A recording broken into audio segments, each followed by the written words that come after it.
menas gyventi.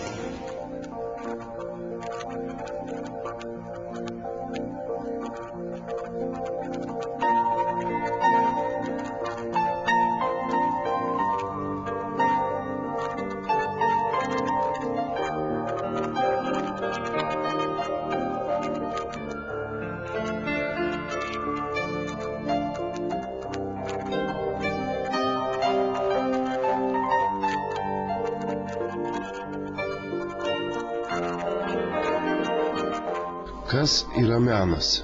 Vieniems tai muzika, dabar skambanti už kadro, kitiems tai gali būti kažkokia fotografija ar tiesiog kavos puodelis. Kiekvienam individualiai. Ta patį galima būtų pasakyti ir apie tapybą. Ruošdamasis filmuoti šią laidą, prisipažinsiu, buvau suglumęs, nes nesu nei meno kritikas, nei dailininkas, nei toli gražu nesu to meno žinovas. Ir bijojau, kad gali neužtekti kompetencijos, nes negaligi žmogus būti visų meno sričių žinovų. Tačiau jau pirmi pašnekovių žodžiai išsklaidė visas mano abejonės. Mes manom, kad esame labai kūrybingi žmonės, turintis labai daug idėjų, didelį potencialą kurti ir mėgautis tuo, ką daro. Jo, esu labai iš tikrųjų jautri asmenybė.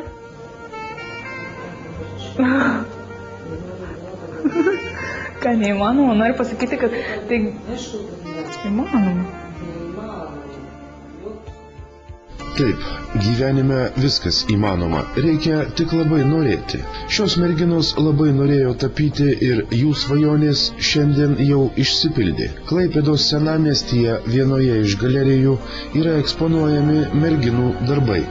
Apie savo tapybos darbus, apie savo pedagogą ir ateities planus jaunosios tapytojos papasakos pačios. Aš čia į Klaipėdą atvažiavau ir įstojau į verslo kolegiją ir baigiau anglų kalbą, tai 3 metus pragyvenau ir kažkaip nebenorėjau važiuoti studijuoti menų į Vilnių ar į Kauną, nes man šitas miestas ir kraštas labai patiko. O kodėl būtent tokią specialybę, tai buvo mano toks pasirinkimas pirmiau studijuoti ir baigti tokią specialybę, kuri teiktų šiokią tokią naudą. O menai tai buvo tai, kas man pačiai patinka ir prie širdies. Ir šitaip save meniniai, kūrybiniai srity realizuoti. Kai būtent 3 metus mokiausi kolegijai, Klaipėdoje nebuvo universitete tokios specialybės ir man labai pasisekė, nes kaip tik baigus kolegiją atsirado apskritai tokia nauja katedra ir man nereikėjo niekur keliauti. Aš galėjau likti čia ir mokytis tai, ką norėjau. Tai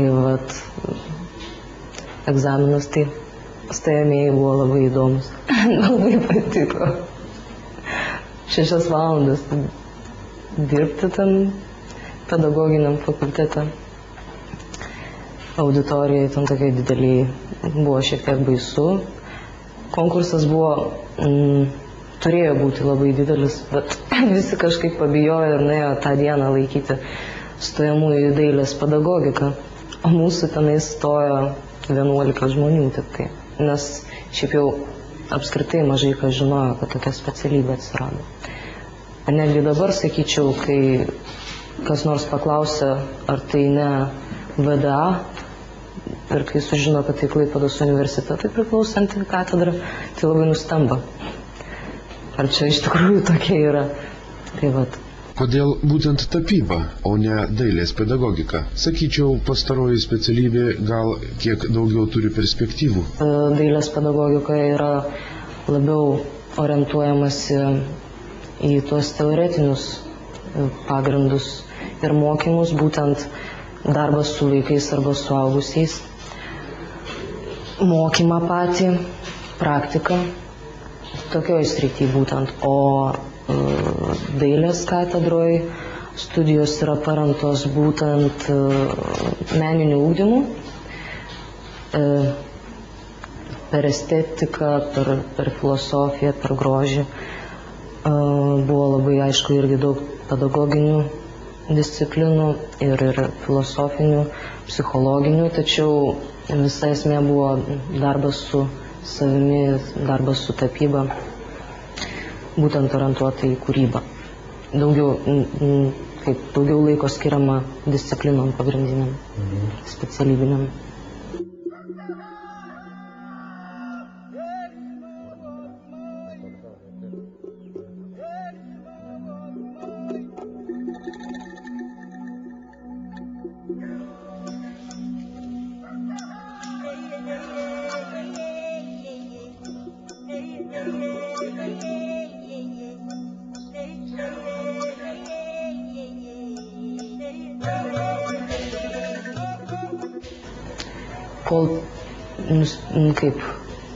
Kol supratau, kaip aš noriu atlikti savo baigiamąjį darbą ir kaip jis turėtų atrodyti, iš tikrųjų užėmė labai daug laiko. Šie darbai yra ne ta abstrakcija, kur paprastai įvardijami darbai, tai yra labiau abstrahavimas, tai kitaip tariant, nuo natūros ėjimas prie abstrakcijų. Ir šie darbai labiau yra paremti filosofija, kažkokia psichologija, būtent poveikiu per spalvą žmogui, emocijos išraiška. Pagrinde norėjau akcentuoti šviesos ir tamsos santykį per šešėlius, kontrastus. Siekiau spalvinės įtaigos darbuose. Ir čia yra vaizduojami, darbai yra paremti peizažu būtent. Einame iš peizažo. Todėl natūra yra pasirinkta tik tai kaip idėja, bet net vaizduojama taip, kaip turėtų atrodyti natūrai, sakykime. Yra žmonių, kurie sako, kad menininko akimis žvelgiant į pasaulį, jis yra netobulas, negražus. Ir tapydamas menininkas stengiasi tą pasaulį parodyti gražesnį, tobulesnį. Kaip manai, ar teisingai yra tokia nuomonė? Sakyčiau, kaip tik yra šiuolaikiniuose menuose atvirkščiai. Nes būtent dauguma menininkų per savo įvairius eksperimentus jie nutolo nuo grožio sampratos. Paimkime kokį nors ŠMC ar dar kurios nors šiuolaikinius dailininkus galime imti, kai būtent ne grožis, o bjaurumas yra akcentuojamas ir šių dienų realijos. O man tai, aš nenoriu to vaizduoti, nes to ir užtenka iš tikrųjų realiame gyvenime, jau pasižiūrėjus. Būtent grožis mene turėtų dominuoti, būti dominantė. Ir ne tobulinti pasaulį, o greičiau jį perteikti emociškai, būtent santykį su pasauliu supančiu. Ir koks gali būti apskritai menininkas, jeigu jisai bjaurisi. Taip negali būti, iš tikrųjų, jis kaip tik turėtų gėrėtis tuo grožiu ir jį rodyti, toks, koks jis yra. Bet jis yra netobulas. Netobulas, bet tai tas jų netobulumas būtent ir žavi labiausiai. Ir jūs ne vieno nerasite darbo, sakykime, kalbant apie tapybą, kad jis būtų tobulas. Nes yra vienas iš dėstytojų pasakęs, kad prie darbo galima stovėti daug dienų, galima mėnesių, galima metus ir jį visada keisi, nes jis atrodys netobulas ir neišbaigtas. O savo darbuose aš būtent ir kai kur akcentuodavau tą neišbaigtumą. Yra neišbaigta forma. Reikia palikti žiūrovui pačiam per tą santykį su darbu jį išbaigti. Tai yra pokalbis tarp menininko, sakykime, dailininko ir žiūrovo, o darbas tai galima įvardinti kaip laidininką. darbe yra svarbiausia ne išbaigtumas, o būtent estetinė išraiška. Tuo ir pasireiškia tuomet, ar darbas yra išbaigtas. Čia, suprantat, negalima remtis jokiamis formulėmis. Tai yra žaidimas. Pati kūryba savaime yra tam tikro pobūdžio žaidimas, aš taip galėčiau įvardinti. Mano braižas toks yra, aš nemoku iš visom spalvom dirbti. Bet tai nereiškia, kad, yra sakoma, kad tapytojo darbai atspindi to dailininko vidinį pasaulį. Bet nepaisant to, kad mano darbai iš tiesų yra tamsus, ypač kaip merginai, bet aš negaliu, aš tikrai nesu tamsus žmogus.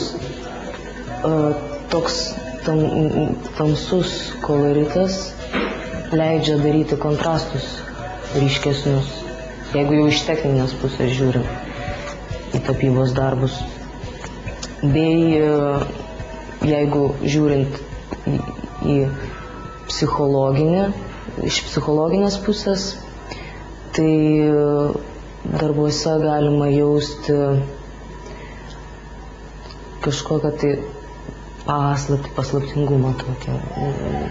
Nes tai yra meditatyvinio pobūdžio darbai.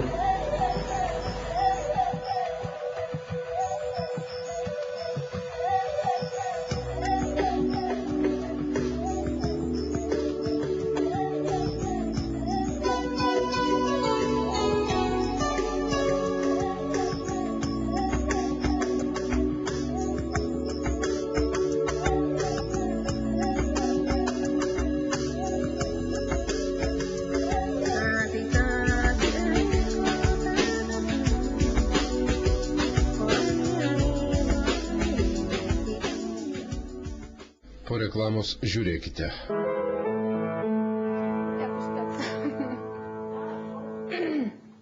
Mes nesam dažytojai, mes esam tapytojai. Menas gyventi. Menas gyventi.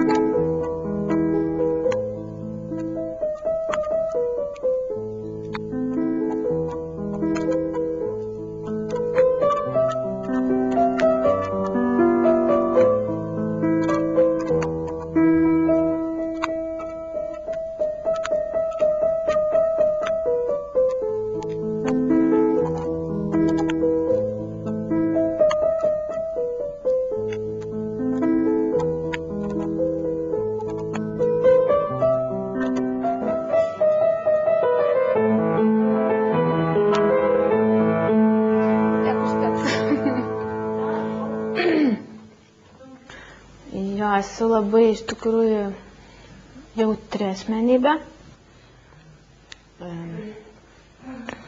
Tai gali patvirtinti mano kolegės.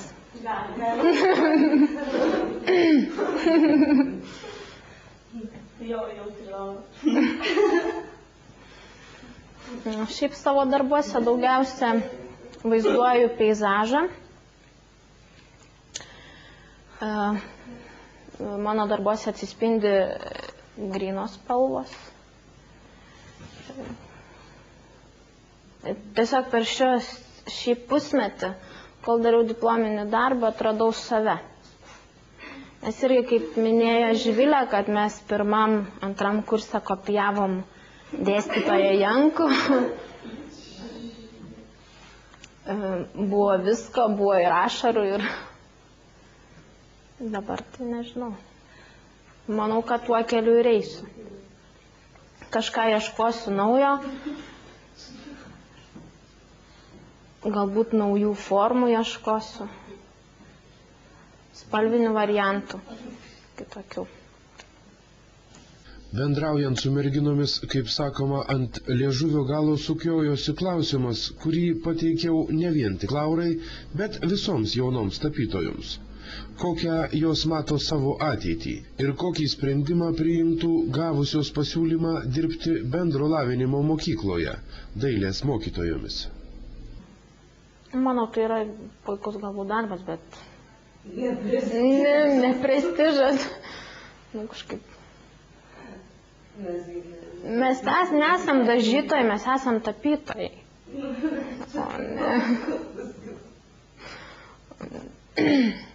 Nežinau, turbūt reikėtų labai gerai pagalvoti, apsvarstyti tokį pasiūlymą, ar tikrai nori ten mokyti, ar nenori, ar tave traukia tas dalykas, ar netraukia. Čia, kaip pasakyti, reikia labai, kaip pasakyti, žingsnis galbūt, reikia viską apgalvoti.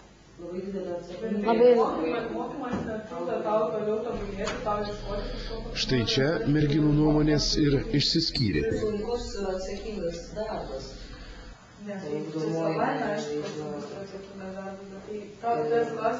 Ir mokyklos, sakykime, dirbti yra žymiai sudėtingiau negu dailės mokyklos. Vaikai jau ateina žinodami, ko nori. Vaikai mokykloje. Jam yra labai sunku iššaukti motivaciją. Bet norėdamas valgyti, tai be abejo jis sutiks su to. Nenuostabu, kad baigusios bakalauro studijas merginos galvoja apie tolimesnį mokslą ir dar maloniau, kad būdamos menininkėmis neatitrūksta nuo gyvenimo realybės. Kaip tai dažnai pasitaiko. Tik štai į bendro lavinimo mokyklas dirbti visiškai nenori. Na, gal tik viena. Dailės mokyklai vis tiek yra daugiau formuojami, ne teorija, o įgūdžiai. Ir su kiekvienam vaiku gali duoti tai, ką pats moki. Nereikia tų pedagoginių žinių daugiau, ta prasme. Bet kaip nereikia meno mokyklose, tose pačiose mokyklose ir meno mokyklose dėstomi tokie patys dalykai, tik tai meno mokyklose. Bet jeigu jau vaikas ateina į meno mokyklą, tai mes istoriją dėstų, bet jie dar gyvenime, pavyzdžiui, Irma, jinai dar siekia mokslo kažkokio, tai tau irgi tas netrukdo, tu gali save tobulinti ir dar kažkam, ta prasme, dėstyti kažkam tokiam jaunam, mažam, iš vis žmogučiai parodyti, duoti kažkokį bendrą supratimą, kas tas yra menas. Tai aš nieko nesakau, aš ir norėčiau dirbti pedagogų kažkokį, bet aš nenorėčiau bendro lavinimo mokyklą, aš norėčiau meno mokyklą. Būtent tai yra orientuota. Kur žmogui, tam vaikui mažam, gal net svarbu yra kiekvienas tas mokytojas kaip asmenybė, kaip dailininkas, bet ne kaip mokytojas. Jis gal net lygiuojasi į jo darbus.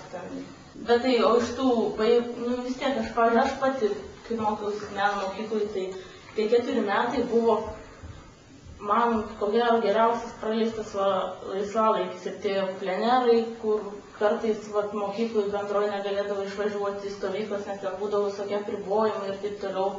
O čia, vis tiek, bedarbiškas bendravimas, kaip ir čia, taip ir dailės mokyklai su dėstytojais. Kitokie santykiai yra. Ir kažkaip jie, gal per tą tokį, nežinau, praktinį mokymą labiau prisitaiko prie vaikų negu mokyklai. Mokyklai toks yra oficialus bendravimas, ateini išdėstai tą teoriją, bet mokytojas irgi nėra motyvuotas, kad kiekvienas vaikas mokėtų paišyti, o dailės mokyklai vis tiek yra, manau, šiek tiek labiau individualizuota. Vis tiek vaikas turi mokėti paišyti galvą, turi mokėti nulipdyti kokią ten žvakidę, ten nutapyti natūralą, o ten nieko jie gauna, pavyzdžiui, 20 balų sistemą vieną kartą per mėnesį.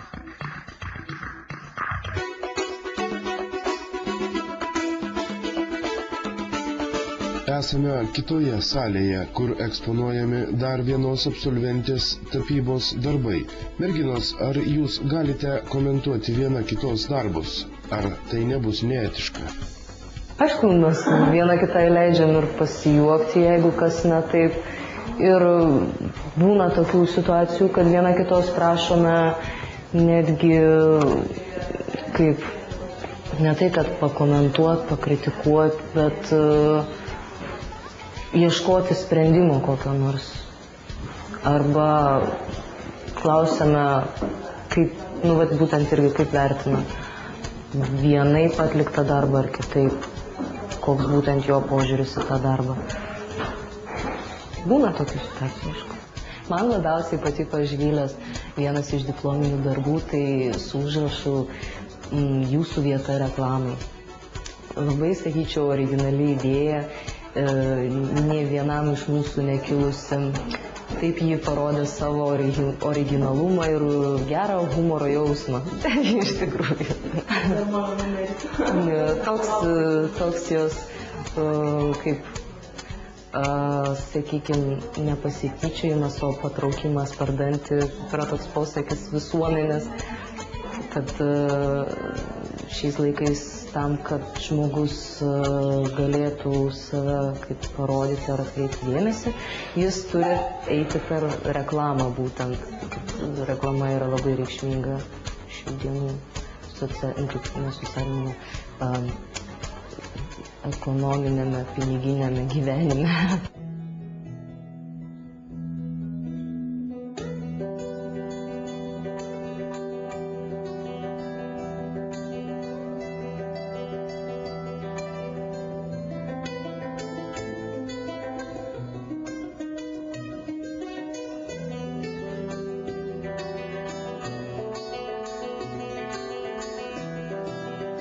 Aš labai dvejojau, pradžiai studijavau psichologiją, galvojau, gal dailę, gal psichologijos, gal dviejų dalykų.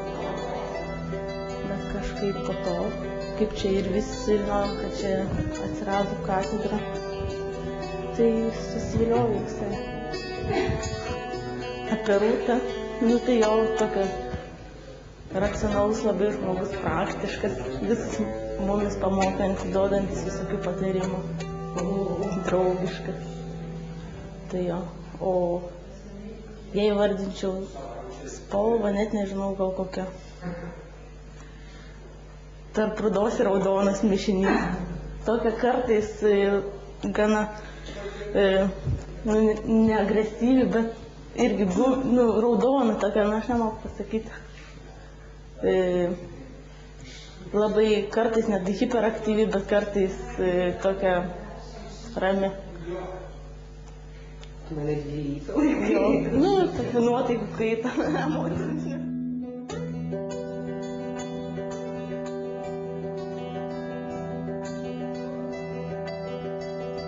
Galite net neabejoti, šių merginų tikrai laukia šviesi ir graži ateitis, nes jos tiki savimi, tiki grožiu, tiki savo pedagogų ir pagaliau tiki gyvenimu ir menu.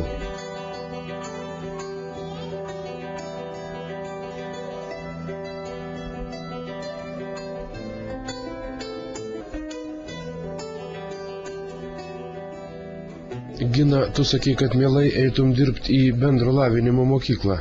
Kalbėjau. O šiaip, ką tu galvoji veikti toliau gyvenime? Ką galvojau veikti toliau, bandžiau stoti magistratūrą, bet kadangi neužtenka kreditų ir netokia specialybė, tai yra daugiau meninė, kažkokia meninės pakraipos, ne socialinių ir ne humanitarinių mokslo sritis. Tai nepriema į magistratūrą, reikia studijuoti nebent tęstinėse studijose. Aš šiaip bandysiu save realizuoti ar dizaino srityje, ar galbūt netgi kokią spaustuvę, arba kad ir tą pačią mokyklą eiti. Nes manyčiau, tokią sritį pasirinkus ir eiti, tarp prasme, meno sritį pasirinkus, o eiti dirbti kokią nors ten pardavėją, turbūt, kad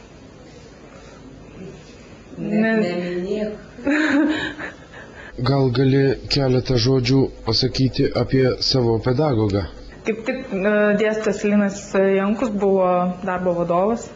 Nežinau, iš tikrųjų ir įdomus žmogus, ir savitas, ir paprastas, kaip iš tikrųjų per visus 4 metus su juo bendravom kaip su kolega. Ne kaip su dėstytoju, bet kaip su kolega.